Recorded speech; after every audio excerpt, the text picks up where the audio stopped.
Dan yang mengharamkan bank, haramkan duit, karena duit produk bank. Mengharamkan bank tapi pakai duit, ngayal namanya ya.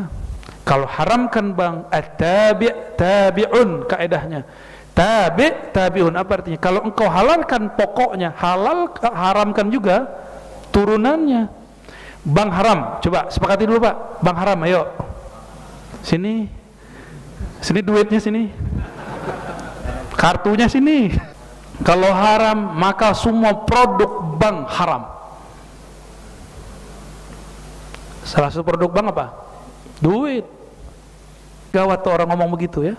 Dia nggak tahu salah satu pilar ekonomi di negara itu bank. Bank kolab, kita krisis moneter lagi Pak nanti. Jadi bank yang kita bicarakan sekarang bukanlah riba yang dibicarakan ulama terdahulu. Nah itu yang mau kita iniin. Terserah ya, mau kiai sepakat nggak ada masalah. Tar juga kiainya punya duit, punya kartu ATM. Kalau kiainya masih bilang haram, aneh minta ATM-nya ya.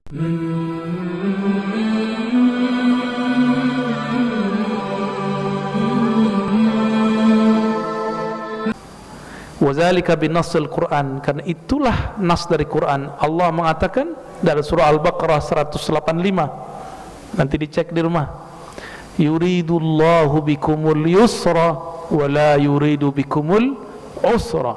Allah hanya menginginkan kemudahan bagimu, bukan kesulitan. Maka orang-orang yang berpikir bahwa syariat ini menyulitkan, dia telah menyalahi pemahaman yang Allah turunkan. Dulu saya sering buat daurah kajian zakat. Mohon maaf, itu bapak-bapak, ibu-ibu bertanyaannya gimana supaya nggak kena zakat. Serius Pak, ibu-ibu emas di mana-mana tangannya, golangnya itu kalau diangkat 3 detik udah turun langsung berat. Kalau nanya, Ustadz, kata orang kalau emasnya dipakai tidak wajib berzakat. Nah, ngeri, jawabannya ngeri. Kita jawab, pas kita jawab dia ngobrol.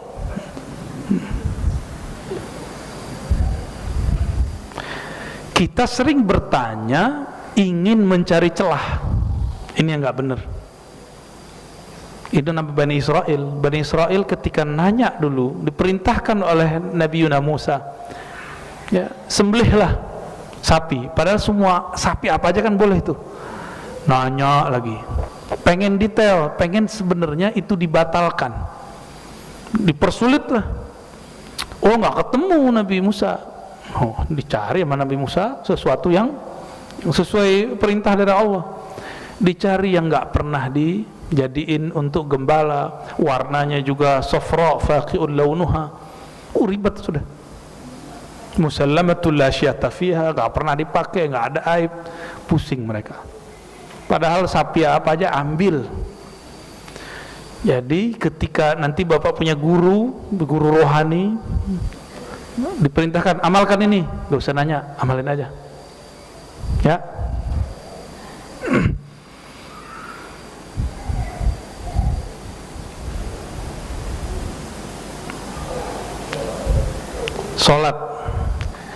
Sholat kita ini sudah paling mudah. Nggak sanggup berdiri, ngapain? Duduk. Nggak sanggup duduk, berbaring. Nggak sanggup berbaring, kita sholatin Pak. Kita sholatin nanti, tenang aja ya. Dulu kalau kena najis pakaian dipotong. Sekarang cukup dibersihkan, selesai. Dulu apabila orang bertobat dari kesyirikan, dia harus faqtulu anfusakum, bunuh dirimu. Ada nggak yang begitu Pak? Syariat bunuh diri ada nggak sekarang? Nggak ada. Syariat kita betul-betul dimudahkan. Allah mudahkan semua. Ada seorang yang sangat miskin. Dia datang kepada Rasulullah, mengadu, wahai Rasulullah, bulan puasa aku menggauli istriku di siang hari. Rasulullah panik, ya Allah, berat kafarahnya, penebusnya berat. Apa tebusannya? Kafarahnya apa? Puasa 2 bulan berturut-turut. Dia bilang, ya Rasulullah, saya ini orang lemah, penyakitan. Ya udah, kamu ngasih makan 60 orang miskin. Ya Rasulullah, yang miskin mah saya. Akhirnya Nabi ambil makanannya, kurmanya, nih kira-kira mungkin ada 60 butir di dalamnya, nih kamu bagi-bagi. Ya Rasulullah, kalau saya bagi-bagi ntar saya makan apa? Udah buat kamu. Ya, itu terjadi Pak. Begitu longgarnya Rasulullah SAW jika sudah terjadi perbedaan kondisi. Dan itu cuma umat Nabi Muhammad SAW. Umat terdahulu nggak ada cerita. Bunuh diri, bunuh. Nggak ada cerita. Makanya bersyukur jadi umat Nabi Muhammad SAW. Ya. Kalau sholat Jakarta sekitar ini kan macet terus. Sekarang ulama kita sudah mengeluarkan beberapa kajian, walaupun belum jadi fatwa ya.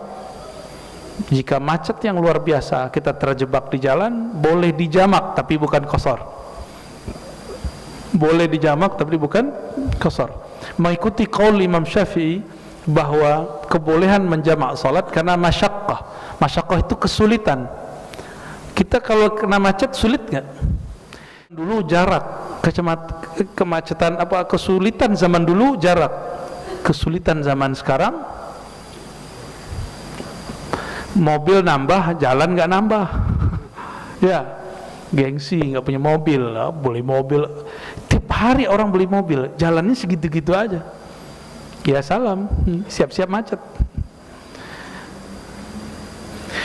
Maka di dalam fikih-fikih ulama kita hari ini, mereka memperkenankan kita untuk menjamak sholat ketika terjadi kemacetan luar biasa, tapi tidak qasar. Ingat ya, boleh digabung maghrib 3, isya 4, tapi bukan 3-2. Zuhur asar 4-4, bukan 2-2. Nah, ini tolong jangan salah paham nanti ya. Kalau di mazhab Imam Malik semuanya disebut dengan qada, diqada aja. Baik. Nah, namun ada yang terlalu gampangan. Dapat ilmu dari kiai bahwa kalau kita di kendaraan cukup sholat di kendaraan. Ya, sholat duduk. Ingat, sholat wajib tidak sah di atas kendaraan kecuali posisinya pas. Jadi kalau kita dulu pernah sholat di pesawat, ingat-ingat nih berapa sholat diqadha semua. Kecuali Saudi Airlines ya, itu di belakangnya ada musola, benar. Itu bisa Pak. Tapi kalau sholat di kursi, di bis, di mobil, mesti diqadha. Karena Nabi tidak pernah sholat wajib di atas kendaraan. Dulu debat Imam Syafi'i dengan pengikut Imam Abu Hanifah mengenai kewajiban sholat witir. Imam Malik, Imam Syafi'i mengatakan tidak wajib, tapi Imam Abu Hanifah mengatakan wajib sholat witir. Gimana kalau diwajibin Pak? Belum tadi nggak witir kan? Ya, kebanyakan kayaknya nggak witir. Thariqat saya salah satunya menjaga sholat witir. Kalau ketinggalan kita usahakan untuk mengqadanya. Imam Syafi'i menukil riwayat bahwa baginda Nabi Muhammad SAW pernah sholat witir di atas kendaraan. Tapi kalau sholat wajib selalu turun dari kendaraan. Maka beliau mengeluarkan kaidah la tasihhu shalah ala rahilatin atau ala rikabin. Tidak sah sholat wajib di atas kendaraan. Ya, ingat-ingat dulu umroh atau naik bus, sholat di atas kendaraan, tolong diqadha. Saya nggak tanggung jawab nanti. Ya, itu agak ketat dikit Pak, gitu di bagian itu. Ya. Kayaknya udah banyak ya. Ya, udah keseringan ya. Itu disebut dengan sholat li hurmatil waqt, sholat menghormati waktu, dan dia tidak disebut sholat yang sebenarnya. Dia cuma zikir dan doa ya.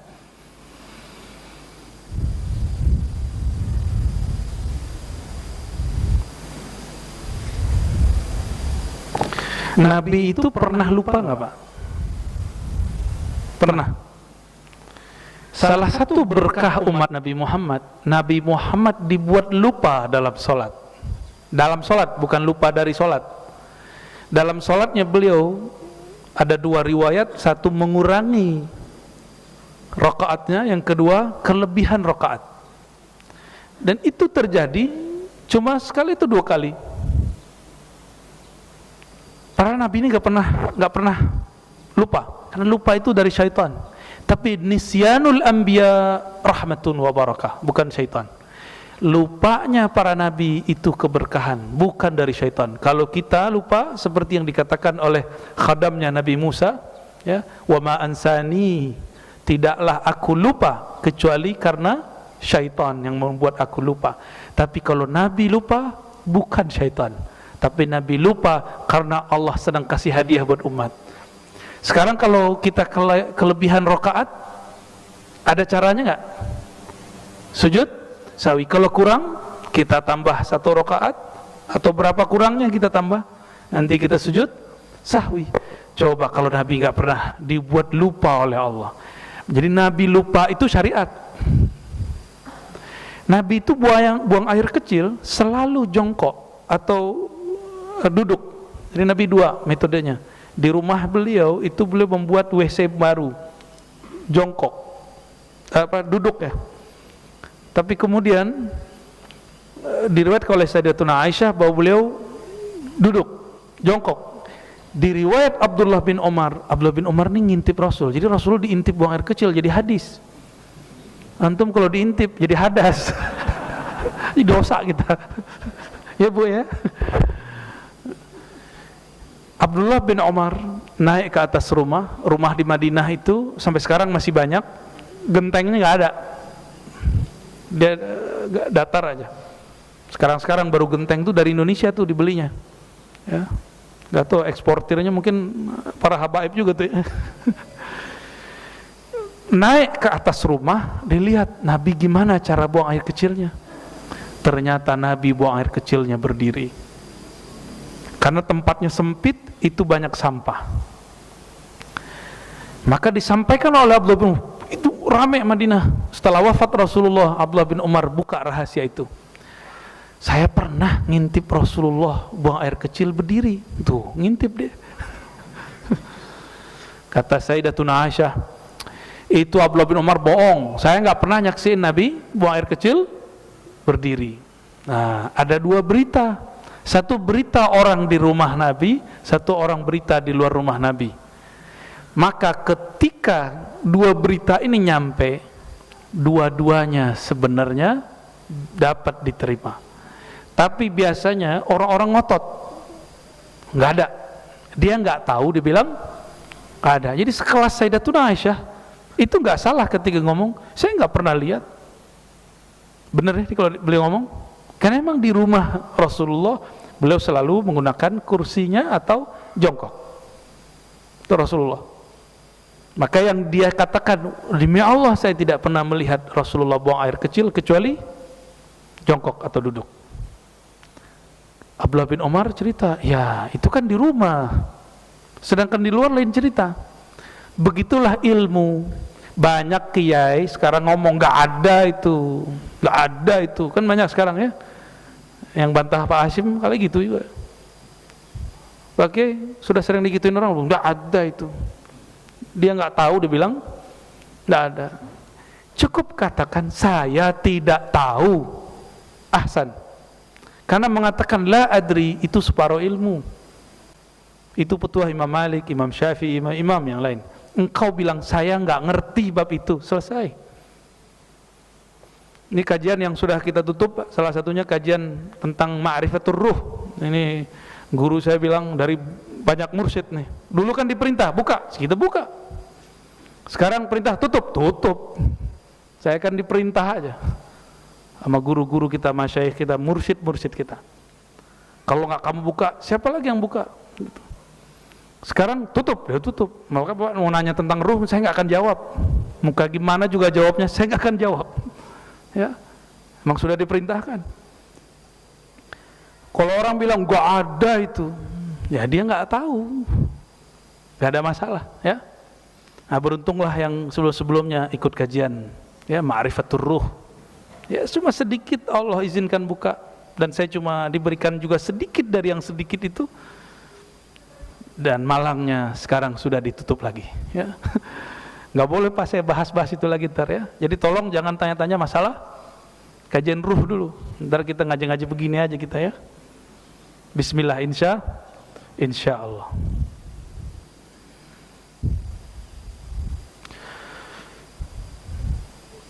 Dalam riwayat Imam Ahmad dari Huzaifah Al-Yamani qala sajada an-nabiy sallallahu alaihi wasallam, Nabi sujud falam yarfa' rasahu hatta zananna anna nafsahu qubidat. Nabi sujud enggak diangkat-angkat, enggak bangkit-bangkit, sehingga kami mengira Nabi sudah wafat dalam sujudnya. Seperti doa sebagian kita kan begitu. Kalau saya enggak minta doa meninggal dalam sujud, Pak, ntar kasihan makmumnya. Ya, benar enggak? Kasihan makmumnya ntar. Tapi kalau ada orang doa begitu, ahsan, bagus ya. Falamma faragha, ketika beliau selesai, qala rabbi istasyarani ya. Rabbku, Allah ngajakku ngobrol. Jadi Nabi sujud kalau lama, itu lagi dialog dengan Allah. Kalau kita sujud, kalau kelamaan dikit gimana? Aduh, imam ini sok soleh ini.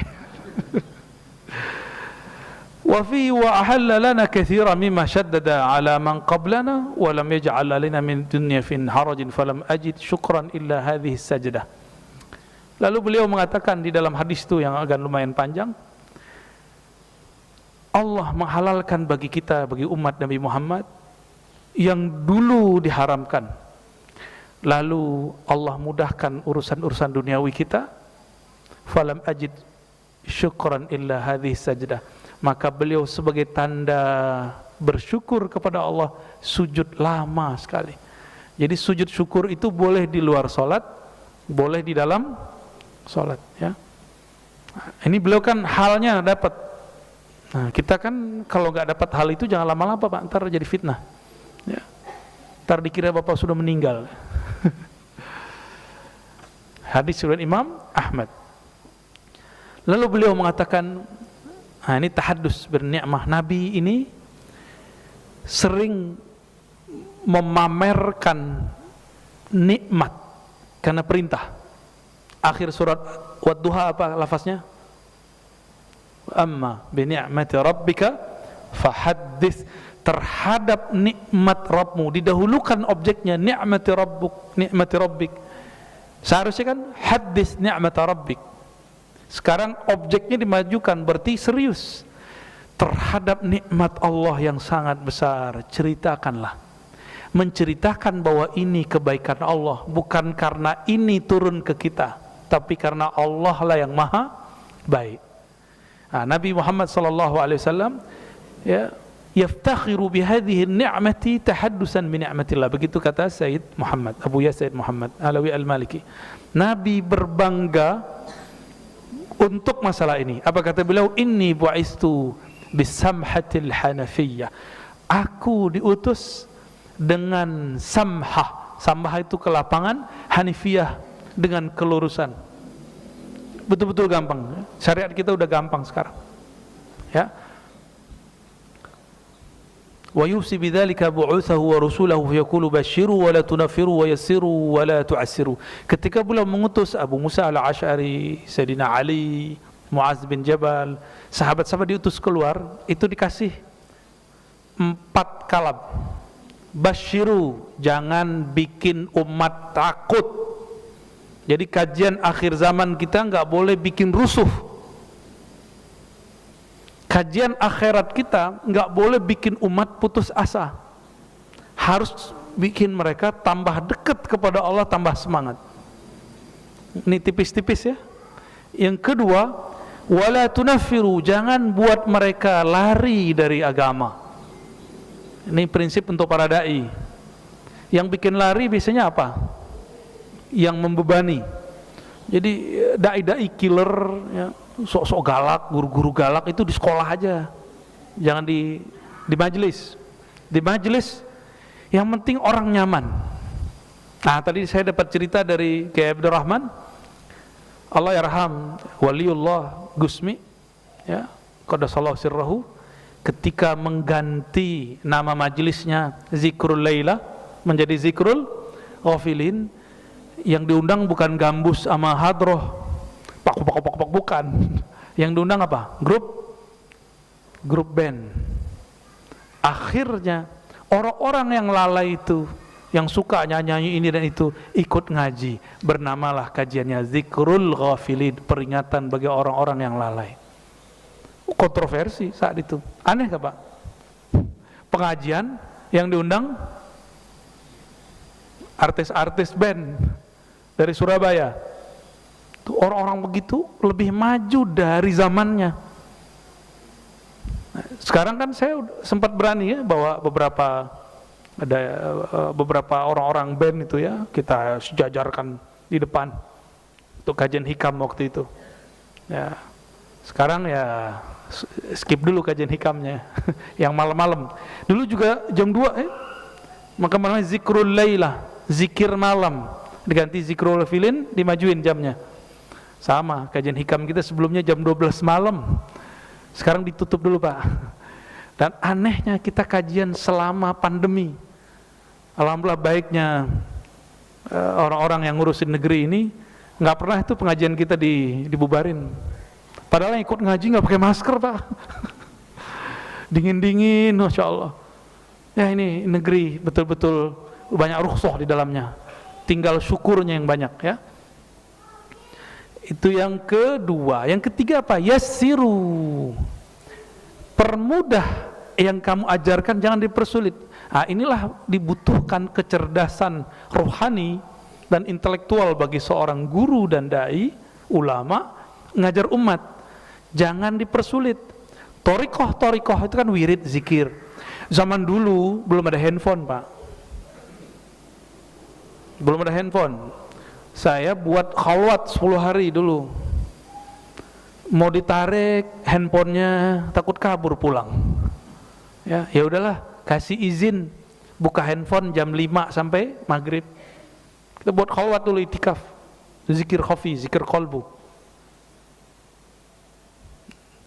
Ini udah dari pandemi sampai sekarang saya belum buat lagi. Maka kita buat suluk from home. Khalwat, suluk, latihan rohani tapi dari rumah. Kok dibuat? Kerja aja dari rumah ya. Masa latihan rohani tidak bisa dari rumah ya. Mungkin sudah ada yang ngamalin beberapa ya.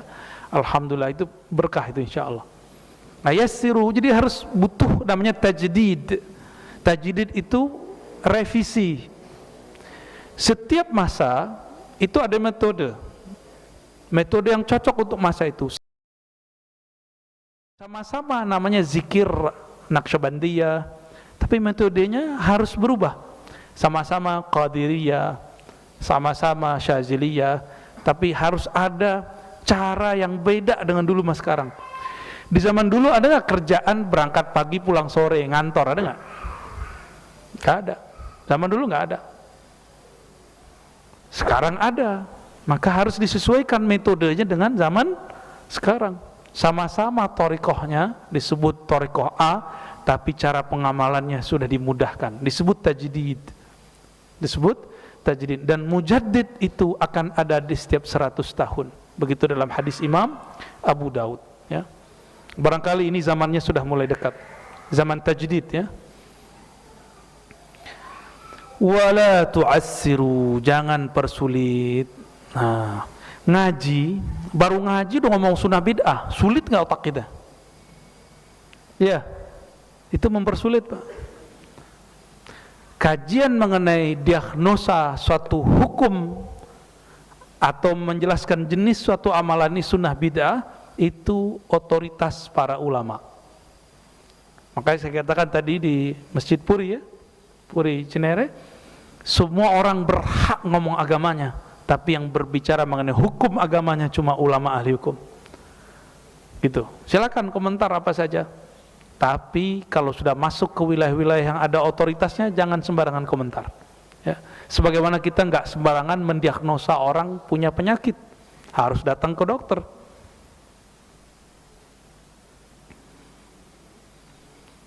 Jadi ada 4. Ini khas ajaran Nabi Muhammad.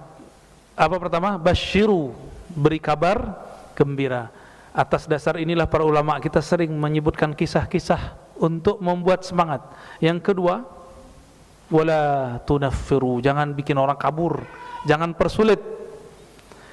Jangan ngomong begini lagi, begini saya belajar dulu, kamu kalau gak senang ya sudah pergi sono. Nah, jangan gitu lagi Pak ngomong zaman sekarang.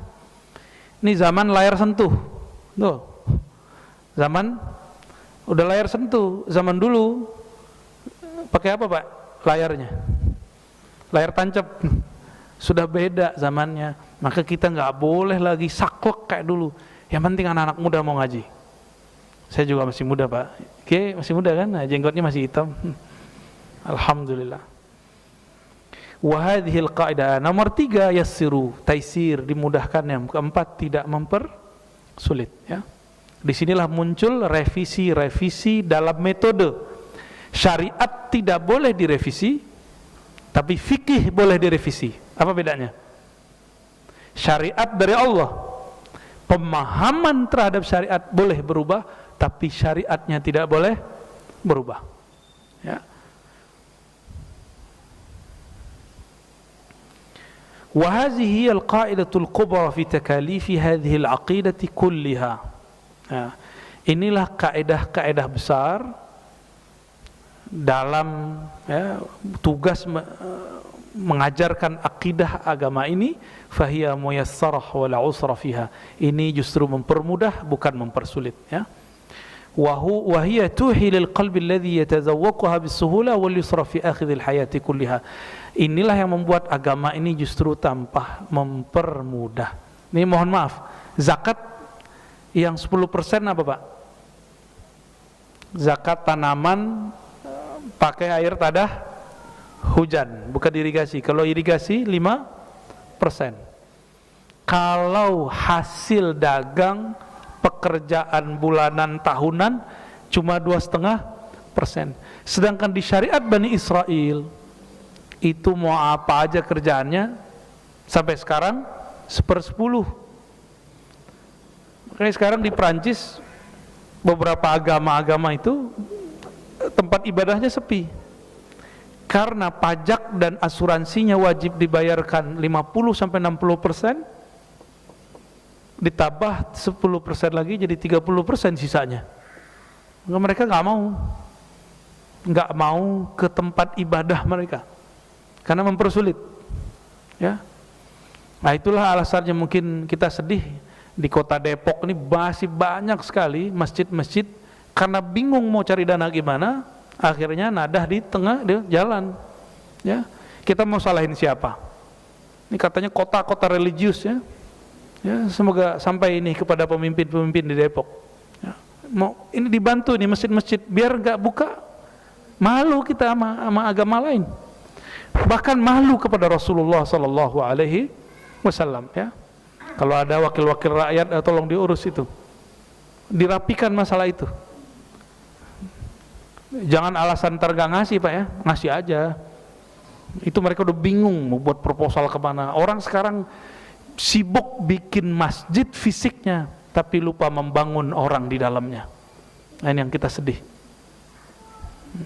Dulu ulama kita bikin pesantren bangunannya dulu atau pesantren isinya dulu. Nah, ngajinya dulu dihidupkan, baru bikin bangunannya. Jangan dibalik. Jangan dibalik. Dan pesantren itu nggak bisa ala orang kaya, nggak, mohon maaf. Pesantren itu ala kiai. Kiai dapatnya gimana, cara-caranya, dia akan menjalankan itu. Saya berulang-ulang kali menyampaikan, ini banyak sekali kawan-kawan kita yang Allah berikan harta berlebih, nggak percaya sama kiai, malah curiga sama kiai. Dia bilang, ini ngomong ke saya Pak, ntar kasih sama kiai itu turun ke anaknya. Ya salam, itu tuduhan yang luar biasa itu. Tapi kalau di Jawa keberlangsungan pesantren emang ke anak. Kalau nggak ada sistem itu udah hancur Pak pesantren. Saya orang Sumatera Barat. Di Sumatera Barat karena tradisi turun ke anaknya kurang, Jadi kalau anaknya tidak alim, nggak dihormati di sana. Ada yang sekampung sama saya, maka banyaklah pesantren-pesantren dulu ratusan ribuan. Kalau ada seorang peneliti pendidikan di sana, kampus aja di 3.000 dulu di sana. Belum lagi pesantren, tarbiyah, ya, surau-surau kajian kitab. Karena orang tidak menghormati turun ke anak, karena kecurigaan tinggi atau apa saya nggak tahu, wallahu alam. Gimana nih Dato ini penghulu sana nih? Bener, habis Pak, habis. Itulah cara Allah penjaga pesantren di Pulau Jawa, dari kiai turun ke anaknya atau ponakannya. Ramai juga itu Pak, kayak perang-perang zaman-zaman dulu, konflik-konflik di kerajaan, sampai ke masalah laundry aja ramai itu ntar. Tapi itu dinamika biasa, tidak masalah. Yang penting pesantren jalan terus, konflik-konflik keluarga itu biasa, masalah cuan biasa, ya. Dulu kiai-kiai kita bangun ruhnya dulu, baru berbangun fisiknya. Maka siapa yang punya kelebihan harta, ya ngobrol sama kiai, ngobrol sama syaikh, ya. Jangan buat konsep-konsep sendiri. Dibuat bangunan, ada kubah-kubahnya, nih pesantren. Itu namanya bangunan seperti pesantren. Bapak udah pernah ke tempat Abuya Muhtadi? Ayahnya Abuya Dimyati. Saya ziarah ke sana, tapi belum sempat ketemu dengan Abuya Muhtadinya, tapi ziarah ke ayahanda beliau. Itu pesantren gak ada kubah-kubahnya Pak. Apa namanya? Rumah-rumah kecil, pondok-pondokan itu. Pendopo bahasa Jawa. Nah, obong. Ajib. Kiai tinggal di tempat begitu. Nggak ada Pak, yang gitu-gitu nggak ada. Nggak ada kubah-kubahnya. Tapi siapa aja pemimpin di negeri ini pasti datang ke situ. Jenderal di mana aja datang ke situ. Kira-kira muliaan mana Pak? Ya, yang memimpin siapa sebenarnya? Nah, ini yang luar biasa, ya. Kita baru saja pekan lalu, ya, 2 minggu lalu, ya, dari Abah Lutfi, Habib Lutfi, pemimpin Sayyidul Mursyidin, ya, pemimpin para mursyid. Itu nggak ada pesantren, majelis aja, majelis kanzus sholawat. Masya Allah, itu orang datang, pengen sekedar ketemu, melihat beliau. Karena yang beliau bangun cinta kepada Rasul Sallallahu Alaihi Wasallam. Ya, kita beruntung punya orang-orang begitu. Itu menteri-menteri, koordinator datang pakai helikopter, ketemu bentar, pulang ke Pekalongan Pak. Ya, jadi ternyata mau jadi orang hebat tuh nggak mesti di Jakarta. Ya bisa di mana-mana. Jadi jangan salah konsep kita. Dan saya juga tinggal di Jakarta kok Pak, ya, saya tinggal di Depok Pak. Nanti kalau ditinggalnya ke sana ya itu lain cerita, ya. Wallahu a'lam bishawab. Taib. Ini Bapak Ibu yang makan Allah, salah satu kelebihan yang Allah berikan kepada kita sebagai umat Nabi Muhammad, bahwa syariat ini dimudahkan oleh Allah Subhanahu wa taala. Maka saya mengajak ini, silakan dibaca itu, ya. Alhamdulillahillazi ja'alana min ummati sayyidina Muhammad. Coba baca, alhamdulillahillazi ja'alana min ummati sayyidina Muhammad. Terima kasih ya Allah yang telah menjadikan kami umat Nabi Muhammad. Al-Fatihah. Amin.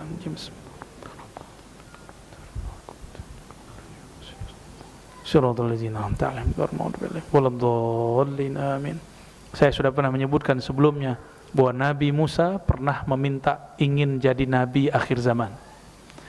Kata Allah, sudah ada. Yaudah kalau gitu jadi umat akhir zaman. Nabi Musa minta jadi umat akhir zaman. Masa udah jadi umat akhir zaman masih nyesel? Ya. Jadi pede Pak jadi umat akhir zaman. Ya. Fadal, okay.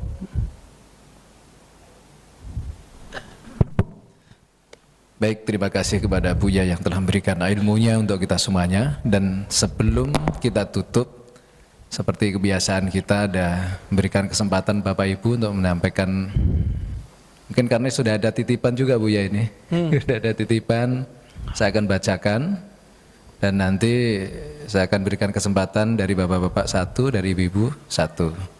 Tapi ini saya baca dulu Buya, dia bertanya, begini Buya, ada fenomena penghancuran makam para nabi dan ulama yang mungkin sekarang ini banyak dilihat di Timur Tengah ya. Yang mereka menganggap itu adalah satu pelanggaran berdasarkan hadis-hadis sahih. Maka dari itu kita ini punya tradisi sering ziarah dan tujuan mereka sangat kejam. Karena itu adalah kerjaan orang-orang sufi yang kehilangan proyek untuk proyek-proyek tur wisata dan lain sebagainya.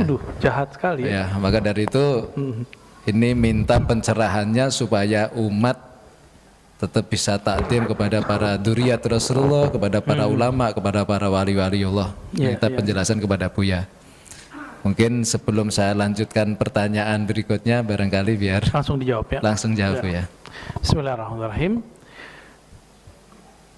Betul ada hadis bahwa Rasulullah melarang meninggikan atau membuat bangunan di atas kubur.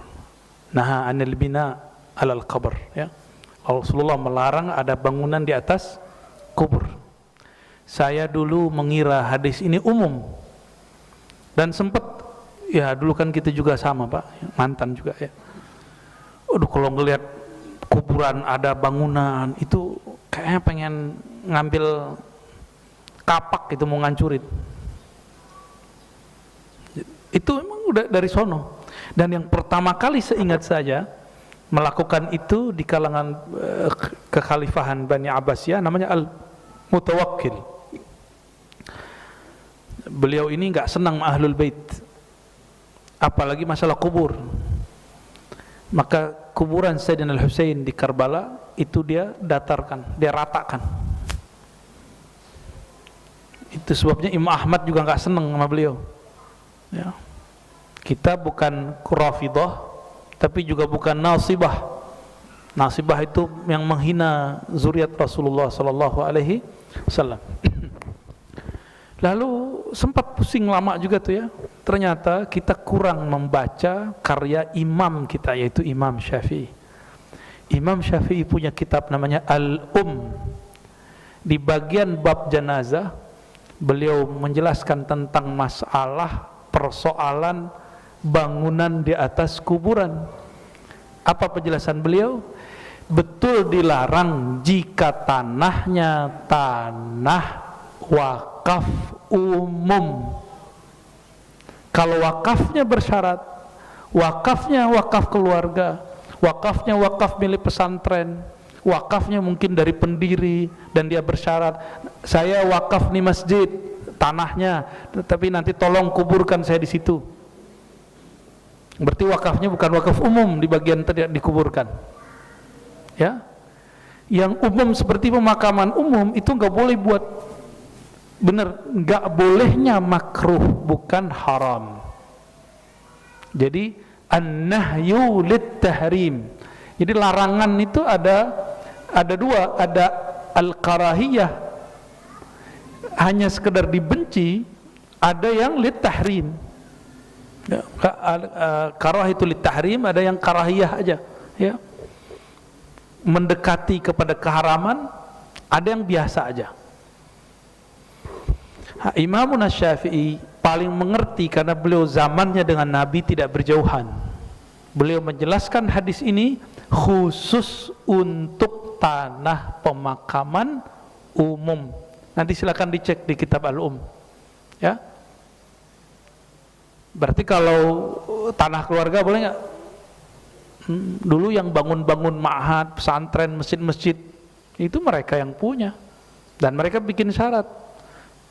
Saya wakaf, tolong kuburkan saya di situ. Itu udah wakaf khas namanya, bukan wakaf umum. Yang umum tidak boleh. Secara bukan tidak boleh haram, tapi tidak boleh makruh. Lebih kurang begitu, ya. Lalu bagaimana dengan fenomena penghancuran? Mereka gagal faham. Mereka gagal faham. Tadi Al-Mutawakkil pertama buat, lalu diteruskan terakhir oleh kelompok-kelompok yang muncul di Najd, ya, kelompok Wahabiyah, dan ini dicatat dengan baik oleh Sayyid Ahmad Zaini Dahlan, ya, yang dia tulis bukunya Fitnatul Wahabiyah, lalu kitab Ar-Raddu 'alal Wahabiyah. Itu luar biasa Pak, direkam dengan baik apa saja yang dilakukan oleh kelompok Wahabi. Dia bunuh ulama, dia hancurkan kubur-kuburan, dia tuduh orang ziarah itu syirik, suudzon nama umat, suudzon nama umat ya. Kita baca, ngeri benar. Kita baca kemudian buku Syekh Saleh Fauzan, kitab dia diajarkan sekarang di pesantren-pesantren di Indonesia. Ini yang mengkhawatirkan saya. Apa kata dia? Bahwa para sufi itu adalah ubadul kubur, penyembah kubur, kuburiyun. Ini tuduhan, masya Allah, berbahaya. Ini sangat berbahaya. Ada yang kuburiyun di sini, sarkup, sarjana kubur. Ini wajahnya sih kayaknya cenderung begitu nih. Bau-bau jenazah ya. Tapi ada satu hal yang saya dapat dari kubur. Lainul qalb, kelembutan hati. Maka dapat dipastikan orang-orang yang keras itu emang jauh dari kubur. Ntar dia dikubur aja akhirnya gitu. Baru beres dia. Belum dikubur dia belum. Dia akan keras terus Pak. Karena jauh dari kuburan. Lalu para ulama kita ya, Syekh Said Mamduh punya kitab judulnya Ahkamul Kubur. Itu kitab paling bagus mengenai masalah kubur. Sudah ada PDF-nya kali Kiai, nanti bisa dibahas. Nanti kita bedah di sini kalau mau. Ya. Hukum-hukum mengenai kuburan. Biar sah jadi kuburiyunnya ya. Biar kuburiyun yang bersanad gitu ya. Kubil tuh Rasulullah itu masya Allah, ternyata beliau kalau ziarah bukan hanya siang, ziarahnya tengah malam Pak. Ada yang berani ziarah tengah malam? Nah alhamdulillah, gelap loh Pak. Salah satu latihan kolbu itu ziarah kubur malam hari. Takut sama setan, apa namanya, dedemit, genderuwo, pocong, ya salam. Enggak, itu bukan orang dalam kubur, itu pasti jelmaan-jelmaan. Yang dalam kubur sudah dikubur. Yang dikuburkan fisiknya, rohnya masih ada enggak? Jadi kalau kita mengucapkan salam kepada yang di dalam kubur, dia jawab enggak?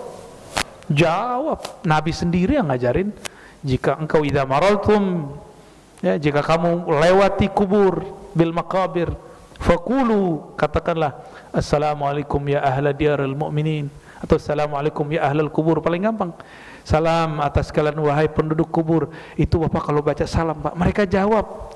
Untungnya telinga ini nggak dengar. Kalau dengar kabur. Ya. Namun kalau sudah melatih rohani, kadang-kadang terdengar. Untung nggak setiap ziarah terdengar. Kalau setiap ziarah terdengar, masya Allah, udah sedeng-sedeng separuh kita Pak. Ya.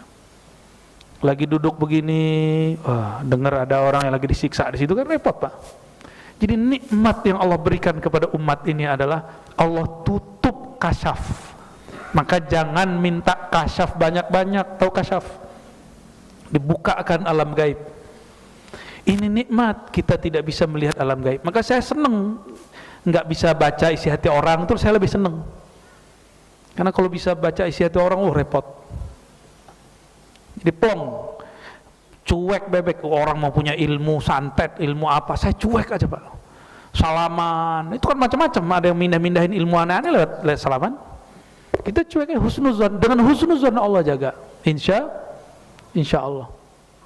Nah, kita kalau kosong, mau diapa-apain juga nggak ada masalah. Tapi kalau sudah suuzon, ngeliat tatapan mata udah capek. Wah, aku punya ilmu nih. Repot tar. Baik, jadi gitu ya. Terjawab? Terjawab ya. Jadi yang tidak boleh yang mana? Kuburan umum. Kalau kuburan wakafnya wakaf khusus, apalagi tanahnya tanah milik keluarga besar mereka, ya boleh-boleh aja. Itu semua yang wali-wali besar kita lihat di Pulau Jawa, di Uzbek, di mana-mana, itu semua tanah mereka atau tanah muridnya dulu. Jadi bukan milik umum, jadi boleh, nggak ada masalah. Yang paling bagus Pak, kuburan terawat itu di Uzbek. Semoga ada masa kita ke sana ya. Insya ziarah ke silsilah Naqsyabandiyah dan silsilah Imam Bukhari. Semoga nanti ada masa ke sana. Insya Allah. Ini bukan travel nih, bukan ya. Ngajak ziarah.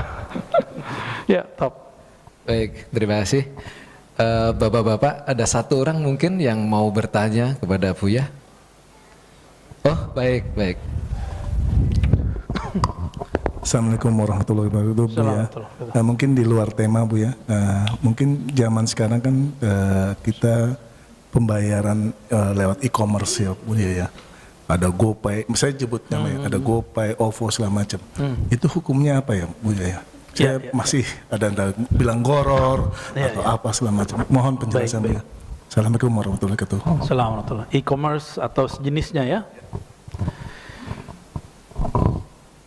Al-aslu fil muamalat lil ibahah. Begitu kaidahnya. Pada dasarnya muamalat, transaksi, bisnis itu akadnya atau wujudnya itu boleh. Jadi dibuat unlimited oleh Allah Subhanahu wa taala. Itu bukan hadis, Pak ya. Itu kaidah yang disepakati oleh para ulama 3 mazhab ya, tapi diperdebatkan oleh ulama Hanafiyah. Pada dasarnya muamalat itu transaksi bisnis, akad-akadnya boleh dengan syarat tentunya sesuai dengan syariat. Di zaman dulu orang sering untuk mendapatkan satu barang melakukan barter. Maka dulu jual beli disebut ishtara yashtari, istiraan. Aktivitasnya disebut bai'. Bai' ini kemudian ada di situ sigat, kalimat untuk terima jawab ya, penyerahan dan diterima. Namun di zaman Rasulullah hanya ada sekitar 24 sampai 26 transaksi bisnis, dan itu ditulis di dalam kitab Bulughul Maram. Di zaman itu belum ada GoPay, belum ada OVO, apalagi Shopee, apa namanya, Shopee Pay. Ini bukan lagi iklan, Pak, ini lagi membahas jawabannya. Ya. Apalagi namanya, dulu ada Ustadz Yusuf Mansur buat apa namanya, Paytrend. Waduh, kayaknya udah dapat musibah kayaknya ya. Kita doakan semoga baik-baik aja. Padahal itu kalau jadi, itu kekuatan umat Islam. Cuma sayang ya, nggak ada orang mau umat Islam itu naik, nggak ada. Maka saran saya nanti kalau mau buat, jangan bawa-bawa istilah-istilah agama ya. Yang penting jujur, ridho, itu Islami. Jangan bawa simbol-simbol agama, sensitif. Agama itu suci. Dibawa ke duit, orang curigaan. Di zaman Rasulullah tidak ada namanya kredit. Kredit itu transaksi baru. Belum ada namanya menyimpan duit di bank, belum ada. Maka orang yang mengharamkan bank itu juga jadi masalah. Perdebatan panjang, usah dimarahin kiai-kiai, Pak. Kamu nih anak baru gede, sok-sokan. Loh, saya bukan sok-sokan, saya cuma nukil fatwa Darul Ifta. Itu ulama Mesir, Syekh Shaltut, Syekh Fulan, Syekh Muti'i mengharamkan bank. Kata kiai-kiai yang marahin saya, itu kan sebelum tahun 71, Pak Kiai. Sebelum bank itu dikaji. Setelah dikaji, setelah tahun 71, kemudian keluarkan fatwa tahun sekian, dan puncaknya tahun 2003, baru ulama Mesir di Darul Ifta mengeluarkan fatwa yang sangat berani bahwa bank itu halal dan produk-produknya perlu diperhatikan. Jadi kita melihat produknya ini. Yang haram mungkin transaksi di suatu produk, atau misalnya tasarrufnya. Apa arti tasarrufnya? Ya ini dikelolanya kemana? Itu PR kita paling. Nah, ini kelebihan bank syariah. Bank syariah pasti diputer di hal yang halal. Tapi kan kejadian juga kemarin, ada bank syariah, bank syar'i, tapi kemudian membiayai pemodalan hal yang haram, babi. Saya lupa nama banknya, alhamdulillah lupa, Pak. Ya. Di zaman Rasul ada namanya riba. Riba itu kalau saya nuker emas, emasnya beda ukuran, beda nilai, baru disebut riba. Maka dulu standarnya nilai emas, karena dulu emas itulah yang menjadi standar nilai satu alat tukar. Rupiah, dolar dulu berdasarkan emas. Sekarang dolar suka-suka mereka nyetak, benar nggak? Jadi sekarang mata uang bukan berdasarkan emas. Artinya dia sudah jauh daripada praktek bisnis yang ada di zaman Rasul, praktek muamalat yang ada pada zaman Rasulullah. Jika terjadi namanya di dalam bank itu apa namanya, peminjaman. Kata pinjam di sini beda dengan kata pinjam di zaman Nabi.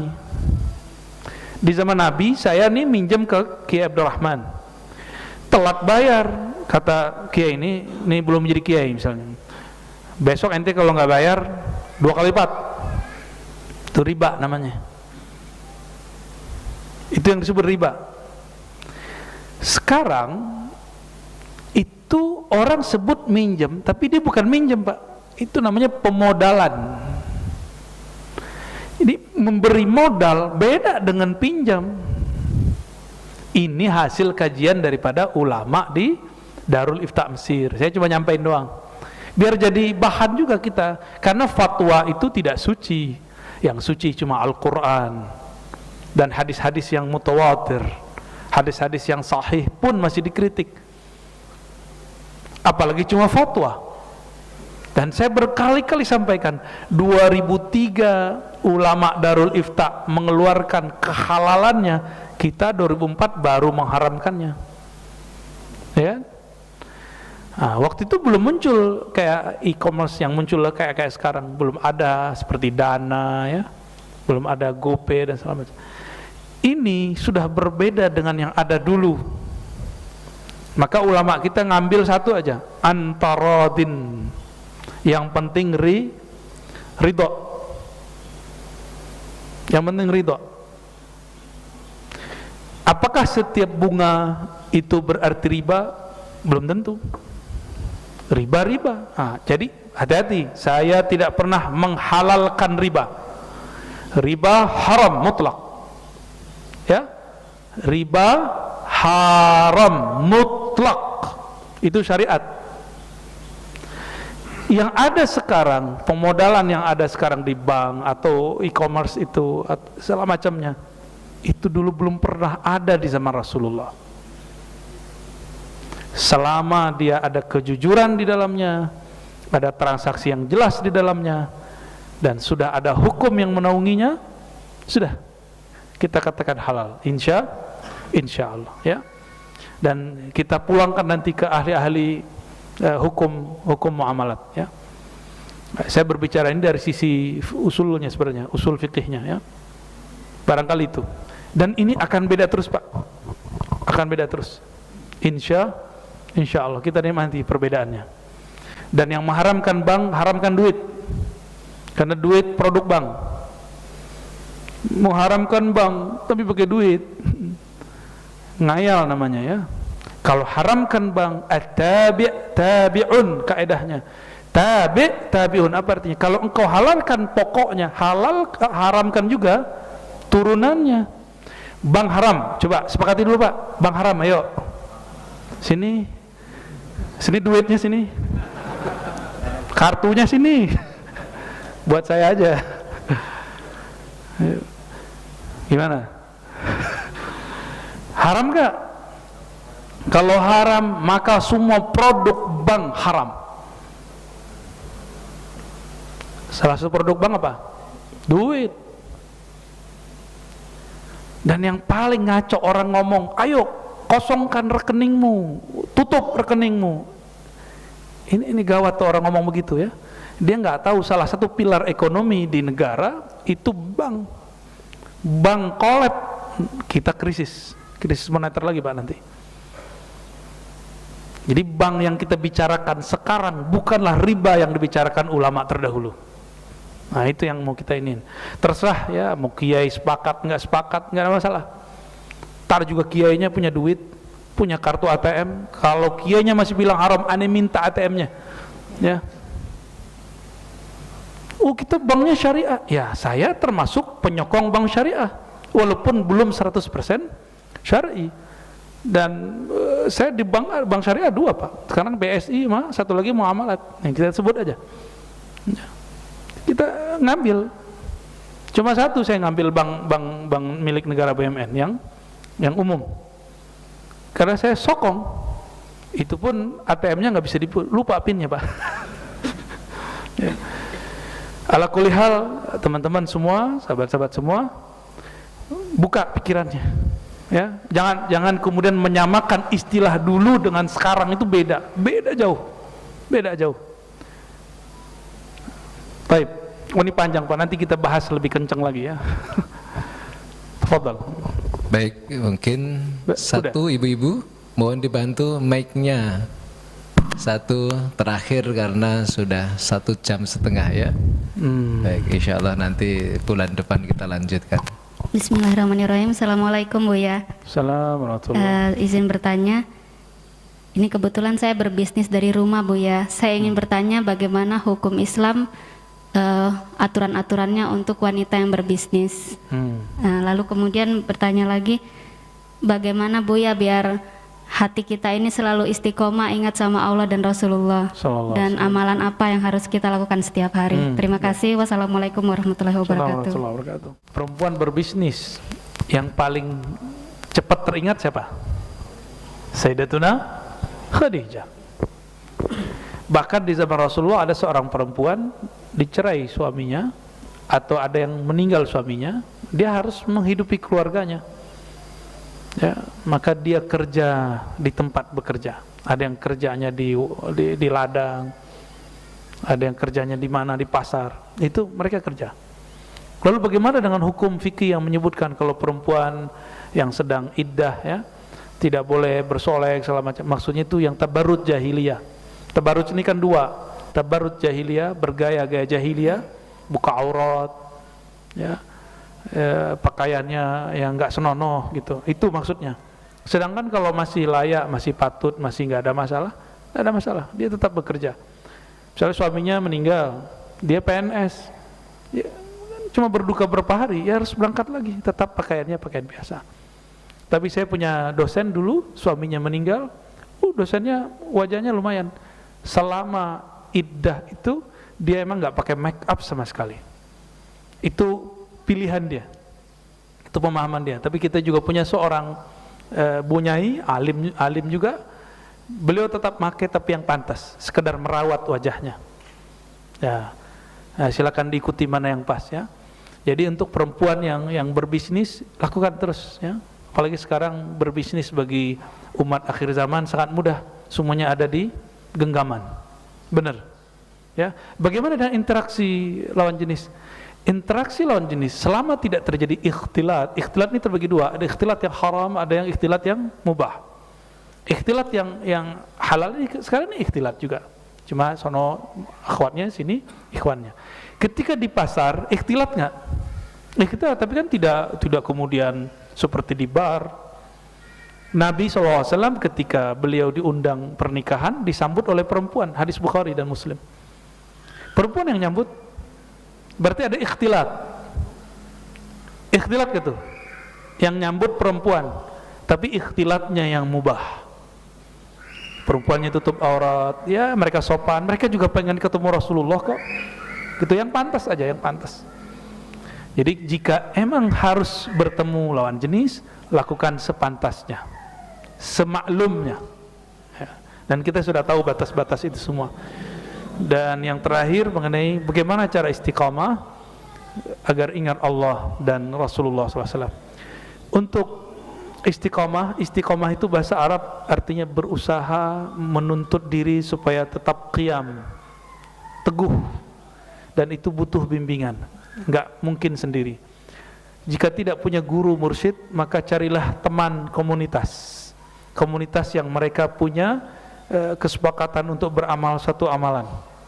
Jika tidak punya, maka lihatlah orang-orang yang mengkritik kita, musuh-musuh kita, karena musuh itu kadang lebih mengerti aib kita daripada kawan. Ya, kalau nggak ada juga ya ke laut aja ya.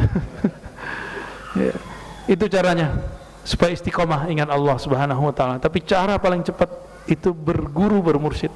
Carilah mursyid di mana aja. Ya. Dan cara untuk ingat Rasulullah, ini paling indah.